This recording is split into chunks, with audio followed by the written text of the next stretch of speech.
Depois de tudo o que tinha ouvido, o padre Bruni ainda fez uma última tentativa.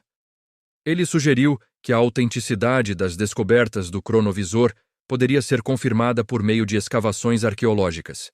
Se a máquina realmente funcionasse, ela poderia indicar locais exatos. O mundo finalmente teria provas. A resposta de Ernetti veio imediata. Já fizemos isso. Ele citou um dos achados arqueológicos mais importantes do século XX. Os Pergaminhos do Mar Morto. Segundo Ernetti, a história conhecida é apenas parcial.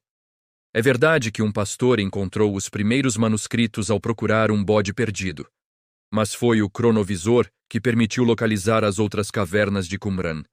Foi assim, disse ele, que os evangelhos gnósticos também foram encontrados. Em certo momento, Ernetti contou que autoridades americanas se interessaram pelo assunto.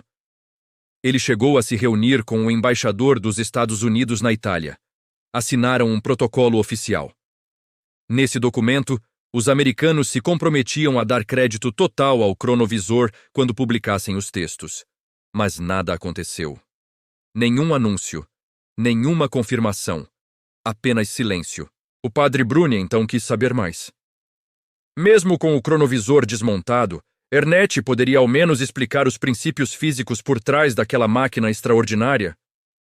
O padre veneziano aceitou falar, mas apenas em parte. Segundo ele, o cronovisor era composto por 3 elementos principais. O primeiro era um conjunto gigantesco de antenas, capazes de captar qualquer comprimento de onda concebível, tanto de luz quanto de som. Essas antenas eram feitas de uma liga especial de 3 metais. Quais metais?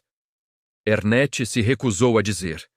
O segundo componente era algo parecido com um radiogoniômetro. Esse dispositivo podia ser ajustado não apenas para um local específico, mas também para uma data. E até para uma pessoa determinada. Uma vez configurado, o sistema seguia automaticamente essas coordenadas, independentemente do tempo necessário. O terceiro componente era um complexo sistema de gravação. Ele permitia registrar sons e imagens de qualquer lugar e de qualquer época. Antes de encerrar, o padre Bruni fez sua última pergunta. A equipe do cronovisor havia considerado usar aquela tecnologia para explorar não apenas o passado da Terra, mas o próprio universo? Seria possível ajustar o aparelho para mundos distantes? Ou para épocas desconhecidas, em outros cantos do cosmos? Seria uma espécie de projeto 7, mas infinitamente mais poderoso. Os olhos de Ernetti se iluminaram. Por um instante, ele parecia o jovem cientista que, décadas antes, sonhara com aquela máquina impossível. Ele admitiu que nunca havia pensado nisso. Mas, refletindo por alguns segundos, disse que sim. Seria possível. Com poucas modificações. Depois disso, ele ficou em silêncio. A entrevista terminou ali. Anos mais tarde, o padre Bruni escreveria que deixou o mosteiro atordoado, perplexo, sem saber se havia sonhado, ou se quem sonhara fora o próprio padre Ernetti. Mas uma coisa era certa. Era algo que ele jamais teria sido capaz de inventar sozinho. Bruno contou que voltaria a conversar com Ernetti muitas vezes nos anos seguintes. E sempre que fazia perguntas, recebia a mesma história. Às vezes com um detalhe a mais. Às vezes com um esclarecimento diferente. Mas nunca uma contradição. O padre Ernetti não mentiria, escreveu Bruno. Era um homem de fé. Discutimos muitos temas profundamente religiosos. Se alguém foi realmente um homem de Deus, esse alguém foi o padre Ernetti. Ele também o descreveu como um cientista legítimo, sem sinais de fantasia descontrolada, sem traços de mentira compulsiva. E com o tempo, Bruni percebeu algo ainda mais intrigante.